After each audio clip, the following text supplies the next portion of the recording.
Well, tell us a little bit first about the guy who you end up bringing over with you in Noah, and just what was it that, obviously the relationship you already had, you coached him last year, but what does he add to your room? What does he bring to your room? Noah is just a hard-working kid that I had at the other school, WKU. Extremely talented. Takes on the same mindset I have. Just a kid that comes to work, as Coach Landon said, a lunch pail worker. Comes to work and works hard. And that's what I saw in the kid. His passion for the game. He's truly passionate about the game. Details. He wants to be great. And so that's what I saw when I first got there in Bowling Green. When I saw that kid, I was like, this kid is extremely talented, and I'm blessed to have him here, and thankful that he wanted to come here so I can continue to work with him. What has stood out about your guys so far, particularly after Saturday? It sounded like at least 3 of your guys scored touchdowns on Saturday. So just what stood out about your group so far? They all bring different skill sets. Byron's a great guy in space, catching the ball. Sean Dawes, I'm proud of him. He has gotten better, taking to my coaching, because I'm more of a military style type of coach. I don't use profanity with my kids. If you ever come out there, they'll tell you, but I get in them. So I'm proud of him on taking on the discipline aspect of things and realize that I run my room.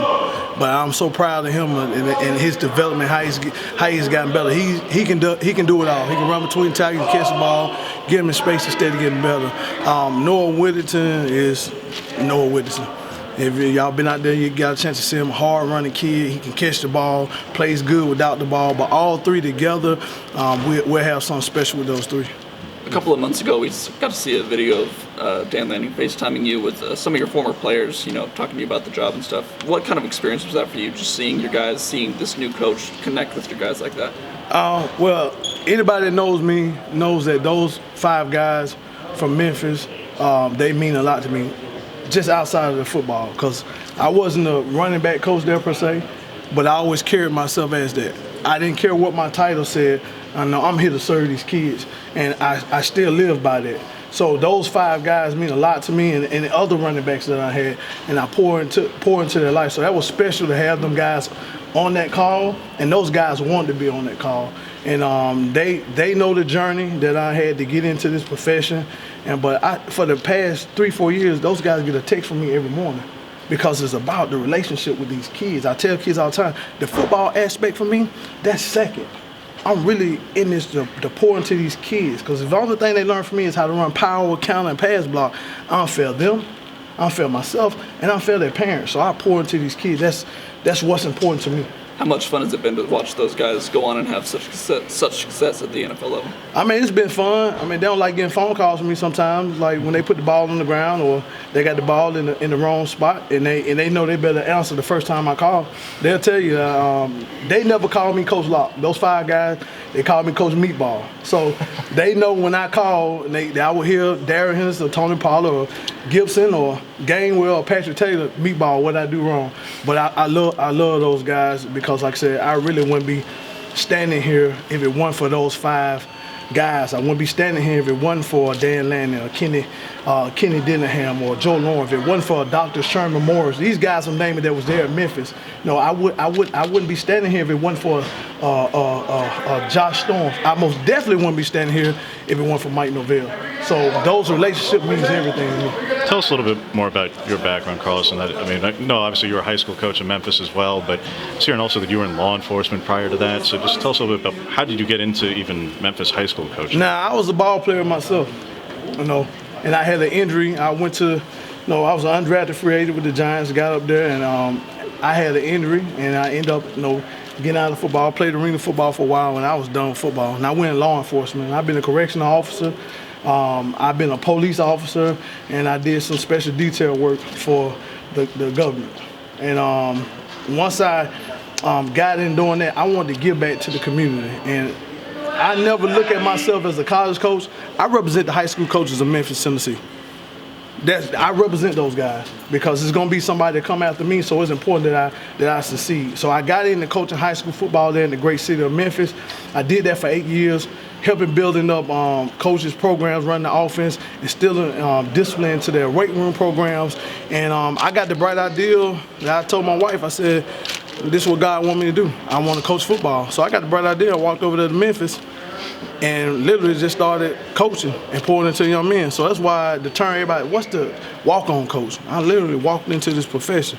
I still work my job 12, 14 hours at nighttime, and I showed up at every meeting. I would sleep in my car in the parking lot, show up at every meeting, wasn't late, go home, sleep for a little while. I did that for 2 years. Then Mike Norvell made me the director of high school relations. I did that for a year. Then he took me to Florida State as a director of high school relations. Then I got the job at Western Kentucky. I stayed there last year for a little while. Then I had the interview here. Dan interviewed me. Kenny Dillingham interviewed me. They weren't gonna give me anything, and I didn't want to be given anything, cause I still approach this job every day with a walk-on mentality. Ain't nobody gonna give me nothing, so I don't give my guys anything. I still work like I'm the guy who's showing up at Memphis every day, sleeping in my car, changing the bathroom in hopes of just getting a locker and another shirt. And that's the approach I take every day, and it rolls off on my player. I ain't giving you nothing. You're going to work for everything. And that job you had at the time was as a high school coach, and you were doing from the high school side to the... The high school part, I was a volunteer coach, like your neighborhood coach. I didn't work in the high schools. I just showed up every day. And I didn't show up at 3 o'clock. I came up there to school at 11 or 12 because I wanted to see if my guys were sitting in the first row. When teachers started having problems out of the kids, they weren't calling the football coach. They called me. And I get up out of my bed and go up there and see about my kids, because that was important to me. We all should be in this business to serve these young men, and that's what I'm here for. And one of the law enforcement details you had was SWAT, right? Yeah, some aspect of that. I carried a rifle for a little while, so that working that job taught me a lot. It taught me discipline. It taught me just how to be a good teammate.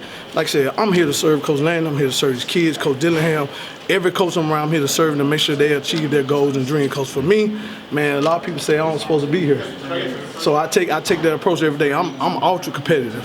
So to the on-the-field part, how do you go about marrying what you were just doing at Western Kentucky, which was the leading passing attack in the country, with a HUNH concept, which is, I'm going to say purely run. It's not. There's plenty of passing involved, but there's a lot of running. There's a lot more running, certainly, than when you were doing it just Western last year. I mean, we ran the ball at Western. We had the numbers.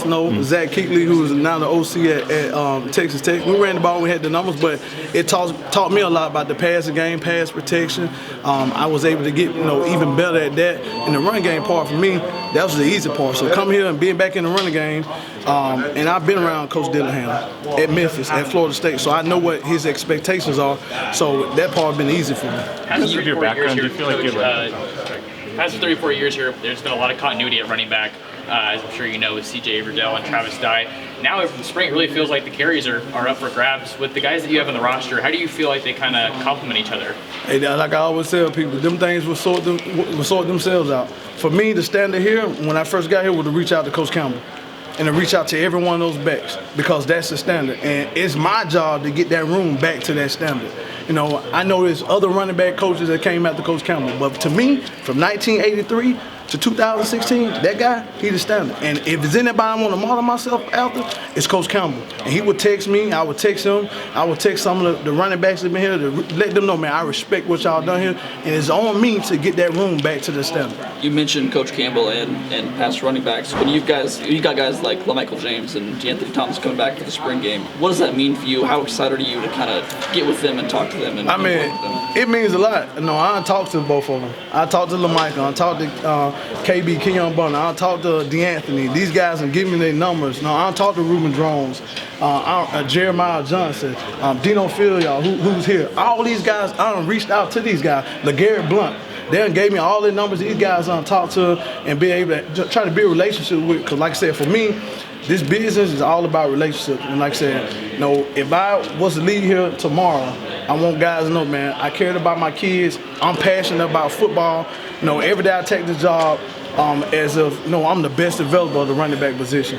I take that personal when I see other coaches say that. Hell, I don't even wrote coaches like, oh, hey, thank you for that motivation. When they say, well, I got the best developer. No, you don't. It's me. But I want that attitude to rub off on my kids. It's not an ego thing. It's just being competitive. And I plan on being the best developer of the position, not just running backs on the field, but men off the field. I feel like you have a special appreciation for the walk-ons as a walk-on running back, because this spring you started, I think, with 2 scholarship guys, and you have a bunch of them out there.